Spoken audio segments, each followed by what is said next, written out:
할렐루야. 오늘 말씀 보겠습니다. 오늘 말씀은 누가복음 5장 1절부터 11절 말씀이 되겠습니다.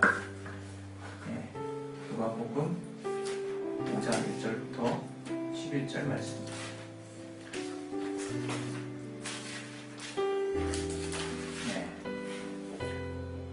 우리 찾으셨을 줄로 알고, 우리 찾으셨으면 우리 교독하도록 하겠습니다. 제가 먼저 읽고 여러분이 나중에 읽고. 우리가 오기 위하여 하나님의 말씀을 들을새 예수는 게네사렛 호숫가에 서서 호숫가에 두 배가 있는 것을 보시니 어부들은 배에서 나와서 그물을 치시는지라. 예수께서 한 배에 오르시니 그 배는 시몬의 배라. 육지에서 조금 뛰기를 청하시고 앉으사 배에서 무리를 가르치시더니 말씀을 마치시고 시몬에게 이르시되 깊은 데로 가서 그물을 내려 고기를 잡으라. 시몬이 대답하여 가로되 선생님, 우리들이 밤이 맞도록 수고를 하였을 때 얻은 것이 없지만은 말씀에 의지하여 내가 그물을 내리리이다 하고, 그리한즉 고기를 내온 것이 심히 많아 그물이 찢어지는지라. 이에 다른 배에 있는 동물을 손짓하여 와서 도와달라 하니 저희가 와서 두 배 채움에 잠기게 되었더라.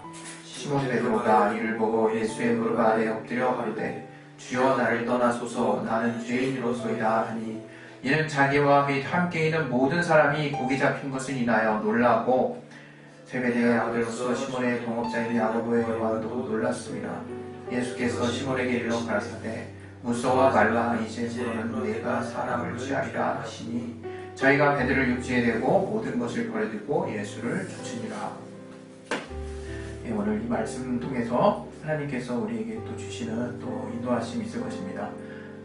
우리 하나님께서 우리 사람을 또 도구로 삼으셔서 하나님의 말씀을 또 전달하게 하시고, 또 우리를 하나님의 자녀를 삼으셔서 그의 자녀와 같이 대우하시는 것은 다 이유가 있는 것입니다. 우리가 그 하나님의 우리를 향한 계시, 우리를 향한 말씀을 우리가 제대로 들을 수 없다면 그것처럼 참 큰 인생의 손해가 없을 것이라고 생각합니다. 우리 시간에 기도하실 때 하나님의 말씀을 들을 기와 말씀을 받을 수 있는 좋은 맛들 허락해달라고 우리 시간에 예수의 한 번씩 기도하겠습니다. 예수! 하나님 아버지, 우리 심령에 하나님의 말씀을 들을 수 있도록 아버지 역사해 주시고 도와주시옵소서. 깨닫게 하시고 도와주시옵소서. 주여 아버지 알게 하여 주시고 도와주시옵소서. 우리에게 정말 믿음 있게 하여 주시고 하나님의 말씀을 들을 수 있는 들을 기와 또 들을 수 있는 또 심령 허락하여 주시옵소서. 예수 이름으로 기도했습니다. 아멘. 우리 그 지입사님 대회 사고가 좀 크지 않아야 될 텐데 잘 뒤에도 추도를 했다니까 도심에서 아마 일어난 사고라서 큰 사고가 아니길 바라는데, 아무튼 그래도 뒤에서 이제 들이맞췄으니까 과실이 이제 상대방에 있겠지만 또 얼마나 또 다쳤는지는 제가 잘 모르겠네요. 근데 문자로 온 거로 봐서는 다친 것 같지는 않은데 그래도 또 모르는 거니까 여러분 오늘 하루 종일 좀 생각나실 때마다 좀 기도로 후원해 주시기 바랍니다. 하나님이 우리를 이렇게 대우하실 때 저는 하나님에게 내가 하나님을 믿고 어떤 부분이 가장 많이 좋아졌을까 이렇게 생각했다 본다면 제 미래가 달라진 게 가장 큰 혜택 중에 하나가 아닌가 싶어요. 그러니까 그게 뭐냐면 말로도 쉽게 지금 제가 설명드린 거지만 제가 예수를 믿기 전에는 인생이 항상 어두웠어요. 인생이 어두웠고 내 앞날을 비단 잘 모른다는 것 때문만이 아니라 그냥 이게 인생인가 싶더라고요. 그냥 이게 인생이고 그냥 내가 죽으면 그냥 무로 돌아가거나 또 아무도 그 죽음 이후의 삶에 대해서 잘 아는 사람이 없고 그걸 내가 알 길도 없고 또 내가 어떤 삶을 살아나가려고 앞을 보려고 하면 너무나 내가 과거에 또 이렇게 물렸던 어떤 책 잡혔던 또는 이렇게 내 안에 이렇게 거슬렸던 그런 많은 추억, 많은 기억들 때문에 참 앞을 보면 참 우울한 거죠. 암울한 거죠. 이런 생각이 많이 들고 과연 이런 내가 앞으로 한 발짝이라도 나아갈 수 있을까? 아니면 내가 이 상황에서 그대로 내가 앞을 보게 되면 너무 뻔한 것들이 있는데 그것들을 내가 어떻게 아닌 척하고 극복할 수 있을까? 참 되게 큰 무게감이었던 것 같아요. 바위 덩어리 하나가 머리에 딱 얹어진 그런 느낌이겠죠. 근데 달리 방법도 없어요. 달리 보이는 것도 없는 거죠. 그러니 어떤 하루하루를 사는 것이 정말 곤욕이었죠, 곤욕. 그리고 그냥 있는 게 상책인가, 있는 게. 잊으려고 우리 청소년들이 제가 걱정되는 게 뭐냐면 미래에 대한 막연한 두려움과 그 불안함 때문에 이 순간순간을 그냥 그저 즐기려고 하는 그런 마인드에 빠지는 게 제가 두려운 거예요. 제가 걱정되는 것 중에 하나예요. 그 결코 좋은 미래를 가져다 주지 않거든요. 그렇게 한순간 한순간을 내가 뭔가를 이렇게 만끽하려고 하는 날들이 모여서 미래를 이루거든요. 그 미래는 더 안 좋은 그 결과로 나에게 다가옵니다. 그래서 우리가 미래를 준비를 해야 되는데 어떻게 미래를 준비할까? 아마 제가 학교 때도 엘빈 토플러라든가 그 미래학자들에 대한 어떤 책을 막 읽으라고 막 이렇게 매스컴에서도 그렇고 그래가지고 제가 한 3분의 1 읽다 말았어요. 모르는 말이 너무 많아가지고 관심사도 아니고 미래에 대한 암울함이 있었음에도 불구하고 좀 모르겠어요. 너무 그 미래에 대해서 너무 앞서서 얘기하고 그러니까 이게 막 안 와닿아서 이게 받아들여지지 않았던 건지 그때는 그렇게 미래학자들이나 어떤 미래에 대해서 얘기하는 거에 나 스스로가 예수 믿기 이전을 말하는 거죠. 사실 두려우면서도 관심이 내면적으로는 크면서도 관심이 없으려고 하다 보니까 말편이 이상하네요. 애써서 외면했던 거죠. 내 현실하고 대입시키기도 두렵고 그리고 미래학자들이 얘기한 그 말들이 뭐 실제 그렇게 되리라는 법도 없다라고 생각했기 때문에 거기서 이제 긍정적인 거는 보지만 부정적인 것들에 대해서는 다 아닌 척하고 이러는 거죠. 많은 부분이 현실화되는 부분이 있다라고 생각해요. 물론 예측이 틀렸고 빗나갔던 부분도 있지만 제가 그러나 이 시간 저와 여러분이 같이 나누기를 원하는 것은 바로 미래를 우리가 나아가기 위해서 지금 이 시점에 우리가 가장 중요하게 여겨야 될 것이 무엇인가를 생각해 보자 하는 거예요. 저는 미래학자도 아니고 또 미래를 예견할 수 있는 사람도 아니지만 그냥 여러분과 같이 함께 하나님을 믿고 이렇게 차근차근 하루하루 신앙생활 하다 보니까 깨달아지는 것들이 이제 있는 거죠. 그 중에 하나를 여러분과 좀 공유하고 나누려고 하는 겁니다. 그게 뭐냐면 결국 내 미래를 정확하게 볼 수 있는 눈은 내 과거와 현재에 있는 거구나 하는 것들을 새삼스럽게 이제 제가 알게 됩니다. 여러분 우리가 자에다가 대놓고 점 3개를 이렇게 그려놓고 점 3개가 그 점 2개를 그려요. 그리고 그 2개를 이으면 세 번째 해당하는 그 점을 찍을 수 있는 선이 이어서 이렇게 쭉 나가거든요. 근데 그 점 2개가 확실하지 않으면 세 번째 점을 연장선에서 찍을 수가 없어요. 되게 신기하죠. 점이 하나만 있어도 어디다가 점을 또 찍어야 될지 막연하죠. 그러나 분명한 점이 2개가 있으면 세 번째 점을 찍을 수 있는 연장선이 그려져요. 거기다 우린 점을 찍으면 되고 그 점의 어느 시점이 우리의 미래의 어느 한 시점이라고 저는 믿습니다. 그 2가지의 점은 바로 과거와 현재라고 하는 점이에요. 이게 저와 여러분에게 있어서 좀 분명한 잣대가 됐으면 좋겠어요.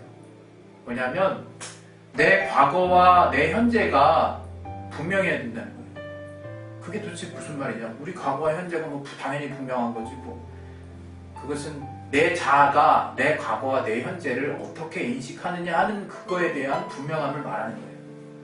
과연 나라고 하는 사람이 내 과거의 일들과 내 현재의 일들에 대해서 어떻게 지금 받아들이고 인정하고 있느냐, 그것들이 바로 우리의 미래로 나아갈 수 있는 자양분이 될 수 있다는 거예요.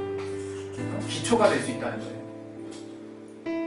우리가 신앙생활하면서 가장 우리가 중요하게 여기는 사건, 바로 예수 십자가 보혈의 사건을 우리는 잊을 수 없죠. 오늘도 같이 찬양한 것처럼 잊을 수 없네.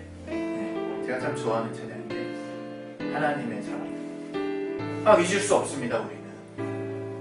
그런데 참 되게 역설적인 것은 뭐냐면, 이렇게 우리가 하나님의 사랑을 알고 성령을 통해서 하나님을 차근차근 섬기는 삶을 살다 보면 뒤늦게 깨닫게 되는 거는 제가 정말 형편없는 죄인이었다는 거예요. 1인칭으로 바꿔서 나 자신이 참 뭐로 표현하기 어려운 형편없는 죄인이었다는 거예요. 어느 시점에 가서 우리가 그 사실을 직면하게 돼요. 그런데 신앙생활의 위기가 사실은 거기 있거든요. 그 위기가 무슨 위기냐? 내가 그러한 사실에 직면했을 때 그 사실을 어떻게 받아들이냐에 따라서 내 신앙생활이 이제 왜곡이 되기 시작하느냐, 위기가 되기 시작하느냐, 아니면 정말 행복한, 아니면 더 건강한, 아니면 주님이 정말 원하시는, 아니면 내가 그토록 기대했던 삶의 온전한 방향으로 나가게 될 것이냐 하는 것이 바로 그 시점에서 결정이 된다는 거예요. 저는 모르겠어요. 제 신앙만 놓고 봤을 때 내가 어떤 자인지를 제대로 인정하지 않고 그것이 나의 바탕이 된 상태에서 거기에 디뎌서 뭔가를 하려고 그러면 항상 내가 그렇게 다져놨기 때문에 그 다져난 분량만큼의 결과물을 나는 봐요. 참 부인할 수 없는 사실인데, 그러면 내가 처절하게 나도 잘 인지하지 못한 어느 시점에 나를 생각하고 나의 또 영적인 본래 자아를 생각하고 또 내가 그것으로 말씀을 통해서 비춰진 나를 깨닫는 것이 뭐가 그렇게 중요하냐라고 이렇게 얘기할 수 있어요. 지금 내 앞가림하기도 바쁜데, 그런데 제가 살아보니까 그게 그렇지 않더라는 거예요. 제가 살아보니까 저는 그저 내가 좀 더 나아지는 사람이 되기만을 바랬지 어디서부터 나아지기를 바라는 사람이 되는지는 몰랐던 것 같아요. 내가 어느 시점부터 지금 이렇게 나아졌지. 우리가 내가 성장했는가를 알아보는 지표는요, 0부터 시작하는 거예요. 아주 쉽게 얘기하면 내가 어느 시점부터 성장했느냐를 말하는 거지, 밑도 끝도 없이 그냥 계속 자라는 아이, 만약에 우리 아이가 계속 자라고 있는데 부모는요, 내 아이가 자라는 거 분명 아이 때부터 크는 과정까지 가장 가까운 데서 보아오기 때문에 키 크는 걸 당연히 인지를 해야 되는데, 참 되게 웃긴 거는 부모처럼 이렇게 아이들이 커가는 거를 이렇게 실감나게 인지하지 못하는 분이 있을까 싶어요. 그러나 오랜만에 만난 친족이나 오랜만에 만난 친구들은 갑자기 몇 년 전에 우리 아이 봤다가 또 몇 년에 그 친구를 만나면 우리 아이가 몰라보게 잘한 거에 깜짝 놀라죠. 그 아이가 엄청나게 성장했다는 걸 명확하게 정말 아주 신선한 충격으로 받아들이고 그런 이야기의 화두를 꺼냅니다. 저희들한테. 저희들은 그때 계속 같이 커왔는데 옆에 계속 정말 내 앞에 있는 아이들인데 걔네들이 커가는지를 그렇게 실감나게 느끼지를 못해요. 이게 뭘까? 그것은 어떤 면으로 봤을 때는 우리가 정말 어디서부터 커왔는지에 대한 그 시점을 정말 명확히 비교할 만한 그 시점을 알고 있는 사람들이 볼 때는 그 성장의 변화가 뚜렷한 거예요. 그리고 어떻게 성장했는지가 정확하게 구분이 된 거예요. 근데 그게 왜 그렇게 중요하느냐? 내가 어떤 시점에서 어떻게 되었는가를 통해서 나는 그 과거와 현재의 점이 찍히는 거예요. 그걸 통해서 나는 어떻게 나아가야 할 것인가에 대한 방향이 나올 수 있는 거예요. 그러나 내가 막연하게 나의 어떤 과거, 저는 이런 사람 많이 봤어요. 내가 내 과거가 정말 굉장히 때로는 수치스럽고 잊고 싶은 과거가 사람마다 있습니다. 저는 이게 어떤 특정 이게 절대적으로 누구한테만 있는 일이라고 생각하지 않아요. 각 가정마다 어떤 개인마다 정말 남들에게 공개하고 싶지 않은 또 자기만 갖고 있는 어떤 상처들이 있을 수 있어요.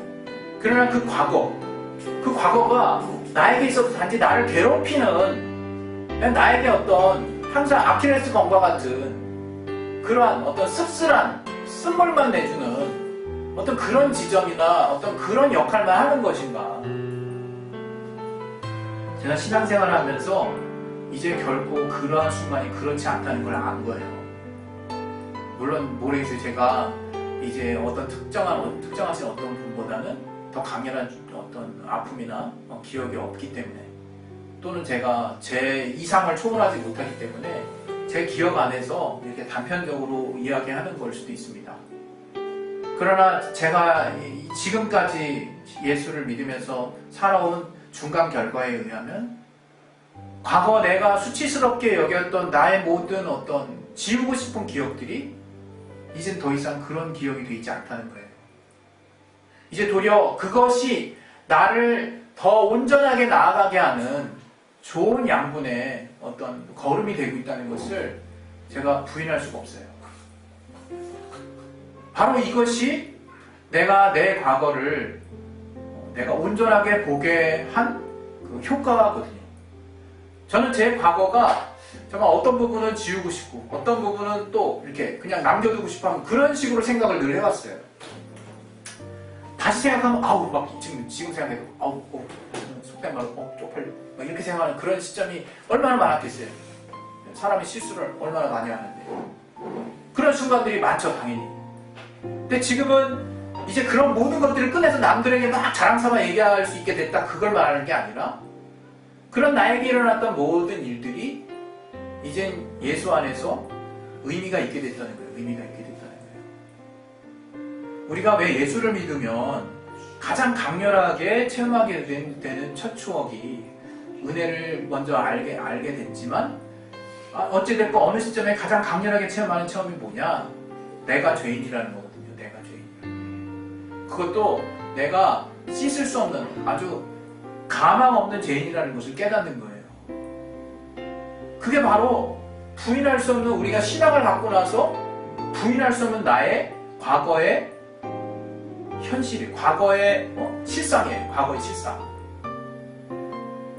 우리가 그걸 가지고 어떻게 신앙생활을 할 수 있을까? 저는 근데 여기에 비밀이 있다고 생각해요. 신앙생활이 건강한 사람은 바로 그 기억을 갖고 있는 사람이에요. 근데 안타깝게도 신앙이 건강한 척 하는 사람은 그 기억으로 돌아갈 때 자기를 부인합니다. 그 기억으로 돌아가려고 할 때 그 기억은 자기에게 있어서 자기 인생에 있어서 루저인 거예요. 패배한 인생인 거예요. 도려내고 싶은 지우고 싶은 순간일 뿐인 거예요.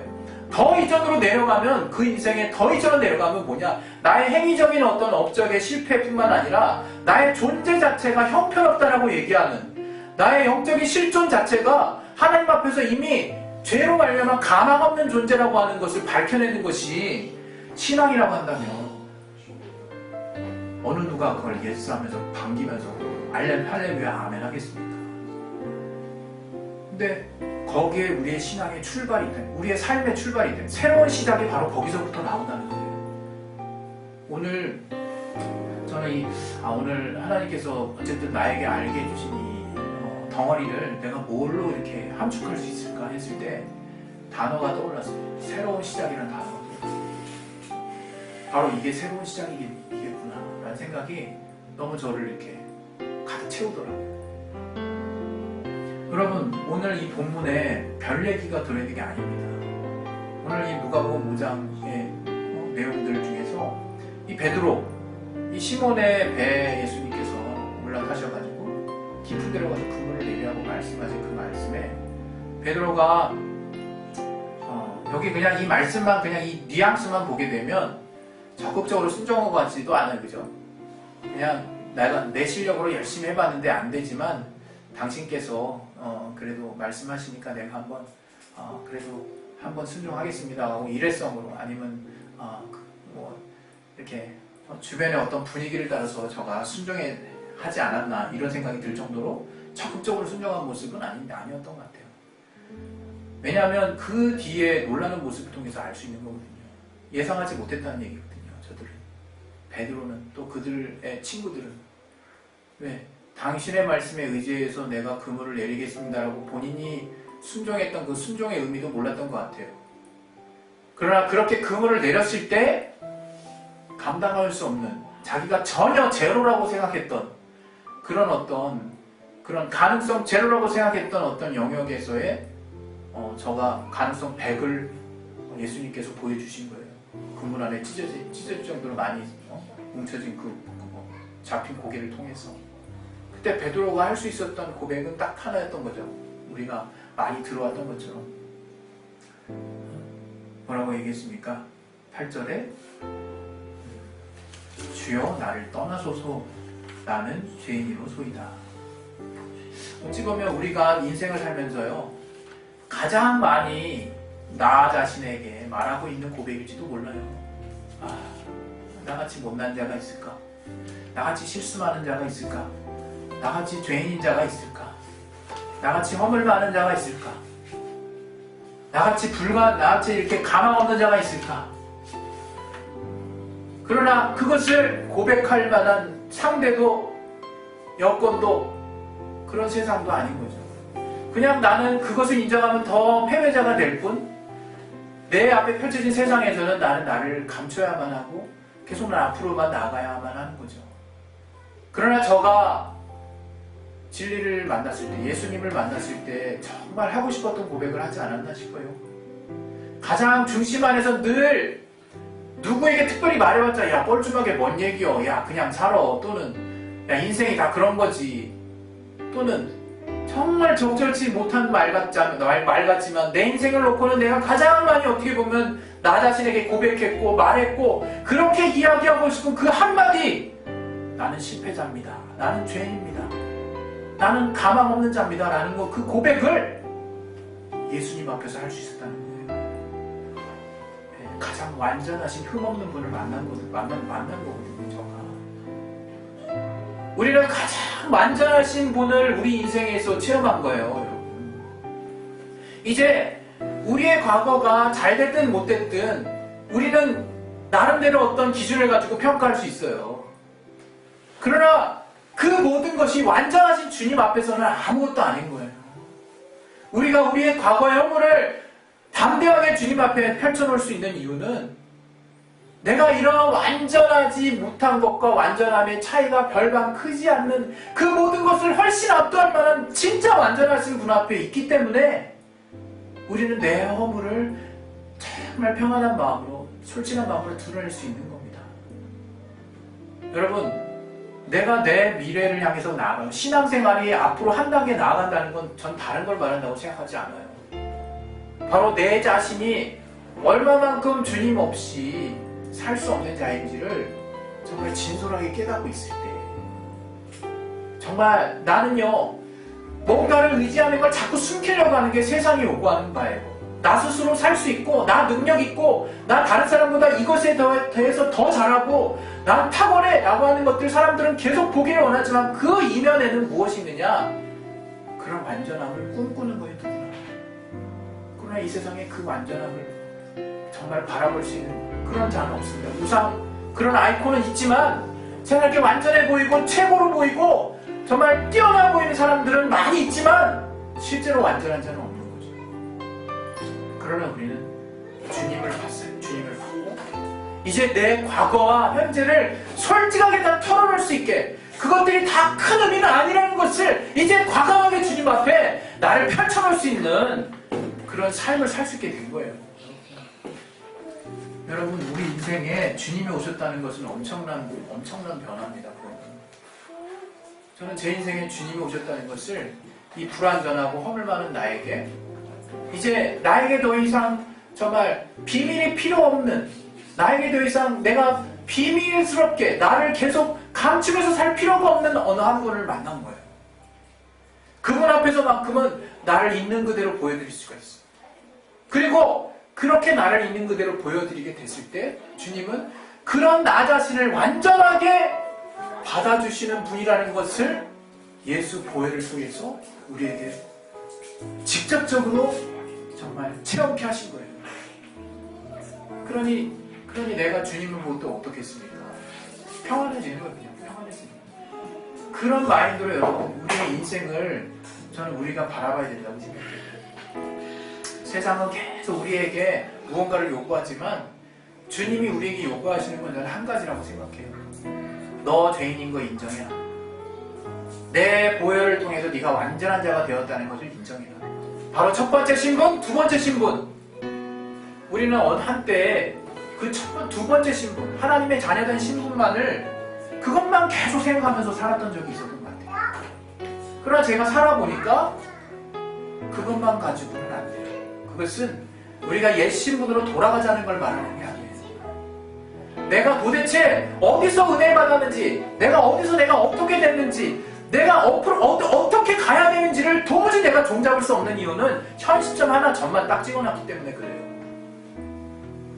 분명한 것은 내 과거는 정말 형편없었는데 그것이 더 이상 형편없었다는 것이 나를 루저라고 말하지 않고 하나님 앞에서 내가 형편없었다는 고백이 내게 자신감이 있을 수 있는 이유는 하나님이 그런 나 자신을 완전히 받으셨기 때문인 거예요. 그렇기 때문에 나는 내 과거부터 현재까지 다 인정할 수 있는 자가 됐고 그 두 점이 확실한 지점 위에 선을 긋게 되면 나는 내 미래를 볼 수 있게 되는 겁니다. 여러분, 우리 미래가 불확실한 것은 여러분 과거의 어느 시점을 자꾸 부인하기 때문이에요. 여러분, 세상에서는 여러분이 자꾸 온전하게 되라고 계속 요구하고 있지만 하나님께서는 너 있는 그대로 나한테 오라고 얘기하고 계세요. 왜? 그렇게 되면 그 불완전한 부분들이 하나님에 의해서 온전해지니까, 하나님이 나머지 것들을 채우시니까, 네가 비록 0.00001만 가진다 할지라도 나머지 99.99999를 주님이 채워주신다고 늘 내게 말씀하시니까 우리는 담대할 수 있는 겁니다. 여러분, 거기서 정말 여러분 세상을 이길 수 있는 힘이 나오는 거예요. 어떤 날은 내가 준비를 잘해서 한 7, 80%의 수준으로 뭔가 세상의 어떤 요구들을 들을 수 있는 준비가 된 것처럼 착각할 수 있지만 그건 빙산의 일각에 어느 날 순간 내가 아무것도 없다는 걸 알게 됩니다. 거기에 여러분이 늘 항상 그냥 의존적으로 살아가는 게 아니라 내 현실과 내 과거에 정말 나를 제대로 인정하시고 내가 정말 하나님의 도우심을 어떻게 내가 붙들고 살아야 될 것인가를 여러분의 현재 삶에서 분명히 하실 수 있기를 바랍니다. 그랬을 때 여러분 앞으로 나아가는 새로운 시작이 무엇인지를 이제 선명하게 볼 수 있을 거예요. 저는 오늘 이후로 우리 또 진리로 자유한교회 함께 예배하는 분들이 우리의 과거, 나의 루저 같은 인생의 어떤 단편들을 이제는 수용하시길 바랍니다.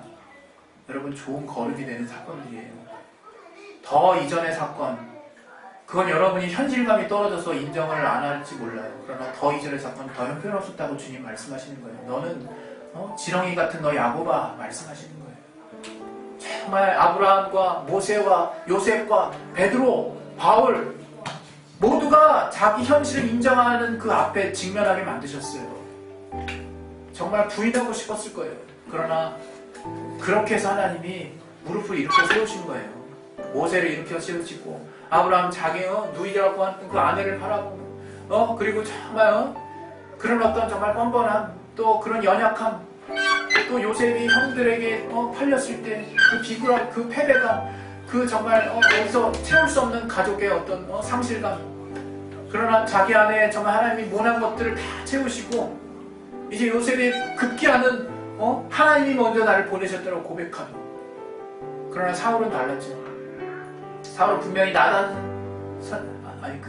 사무엘 선지자를 통해서 사울의 어떤 잘못된 점이 지적되었을 때 저는 인정하지 않았어요. 저의 과거에 어떤 일어난 실제 행했던 일들을 하나님의 말씀에 비춰져서 하나님이 현실적으로 조명해 주었던 그 지적하는 것들을 저는 받아들이지 않았어요. 사울의 말로는 자기가 선택한 결과입니다. 하나님이 그렇게 만드신 게 아니에요. 자기 선택의 결과대로 간 거예요. 그러나 다윗은 정말 끔찍한 죄를 저질렀음에도 나단 이제 충고에 저는 무릎을 꿇었어요. 우리는 그거를 또 자꾸 이렇게 우리 편의대로 그냥 회개해서 살았다 이렇게 얘기하는데 좀 그렇게만 보지 않습니다. 정말 진정한 저가 후회가 있었어요.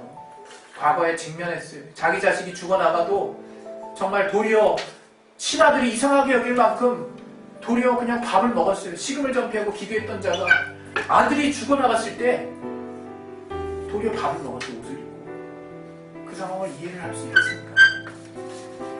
그러나 다윗은 이제 그 현실, 하나님의 말씀에 자기의 과거에 지었던 죄와 자기의 현실을 직면한 거예요. 여러분, 오늘 이 시간 우리 이제 기도하시겠습니다. 기도하실 때 하나님이 우리에게 어떤 앞으로의 또 현실을 또 주실지 몰라요. 그러나 여러분 그 현실을 여러분 무시하시지 말고 외면하시지 말고 피하려고 하지 마시고 하나님과 함께 겪는 그 미래의 선들을 차근차근 정말 잘 감당해내실 수 있기를 바랍니다. 그랬을 때 저와 여러분의 미래는 정말 늘 새로운 시작 앞에 정말 펼쳐지게 될 것입니다. 우리 시간에 이제 예수의 엄마 오시고 우리 기도하실 텐데 기도하실 때 우리의 과거, 내 과거는 결코 부끄러운 것이 아니라는 것을 여러분이 인정하셨으면 좋겠어요. 그리고 정말 이스라엘이 그 성막을 향해서 하나님이 주셨던 그 깨달음은 이제 죄를 깨닫고 너 대신 짐승이 끔찍하게 죽어야만 하는 것이 바로 죄의 대가라고 하는 것들을 저들이 끝내 제대로 알지 못해서 또 똑같은 실수를 저질렀지만 하나님은 결국 사랑이라는 그 가치를 통해서 저들의 어떤 인간의 한계들을 덮어주셨어요. 우리가 성령을 통해서 이 사실을 분명히 깨닫고 나의 인생을 통해서 나의 과거에 일어났던 무능하고 또 무력하고 힘들었던 또 잊고 싶었던 많은 일들을 지워내려고 하지 마시고 그런 모든 사건들 가운데 정말 하나님이 정말 극복해 하시는 좋은 어떤 걸음과 같은 자양분을 그곳에서부터 잘 흡수할 수 있기를 바랍니다. 그래서 그 과거를 제대로 여러분의 삶 가운데 인정하시고 이제 올바른 미래를 나아갈 수 있도록 하시기를 바랍니다. 우리가 정말 죄인이었던 때부터 우리가 어떠한 영광스러운 하나님의 자녀가 되었는지를 온전하게 깨닫게 될 때 우리의 미래는 밝게 또 비춰질 것입니다. 우리 시간에 예수여 한번 하시고 기도하겠습니다. 예수여! 하나님 아버지 성령으로 우리를 붙들어 주시고 인도해 주시옵소서. 하나님 우리를 통해서 역사하시는 귀한 은혜가 우리를 통해서 주장되어질 수 있도록 도와주시옵소서. 성령으로 깨닫게 해주시고 도와주시옵소서. 하나님 정말 우리에게 믿음을 주시고 건강한 능력 주시고